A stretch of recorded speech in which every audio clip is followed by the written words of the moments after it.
Ուժեղ քյաբաբի մասին չեմ կարող ոչինչ ասեմ, բայց ձեթոտ պերաշկի ավտոբուսում օրինակ շատ հավանական կարող է տենց մի բան լինի։ Հա մենք մեր դարդը չենք լացում, մենք ընտրությունների դարդն ենք ուզում հոգալ, որովհետև մեկ էլ հանկարծ պատահաբար որոշում կայացվեց։ Բայց խոսքը բովանդակության մասին, երևի կանդրադառնամ մեր բովանդակային քննարկումը սկսի։ Մենք դեռ խոսում ենք հրատապության մասին։ Այսինքն եթե ուժեղ քյաբաբ կամ ձեթոտ պերաշկի այդքան զազելի է հնչում, ձեթոտ պերաշկին, որ հատկապես զզվելի է հնչում, այդ դեպքում պետք է դա շուտ բերել։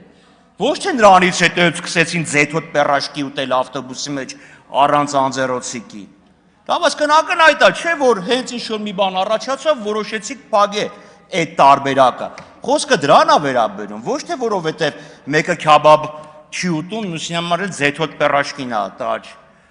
Բայց Տիկին Վարդանյան, այո, սա փնթի, խայտառակ, զզվելի աշխատավոճ է, ոչ պրոֆեսիոնալ կառավարության կողմից։ Եթե ձեր անբանությամբ առաջնորդվենք, կառավարությունը հարցման ձևով քվեարկության տարբերակ ունի։ Դե որ նախարարությունը այս բանաձևը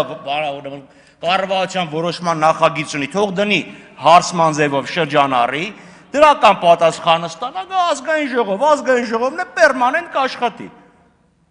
Թող տես լինի, դուք դա եք առաջարկում, ասում եք 21 թե 22 թվականին բարձրացրեցինք, հիմա հետ ենք բերում, այո, մենք երբ Հայաստան դաշինքի պրեզենտացիան էինք անում, Սևակ Խաչատրյանը դրա մասին հատկապես նշեց, որ ջերմոցների համար շինթույլտվության գումարը սարսափելի թանկ է, սարսափելի բարձր է, լավ է, որ կառավարությունը հասկացավ, ընդունեց այդ քննադատությունը, բայց վատ է, որ այսքան ձգեց, որովհետև Սևակ Խաչատրյանը դրա մասին խոսած մարտի 16-ին,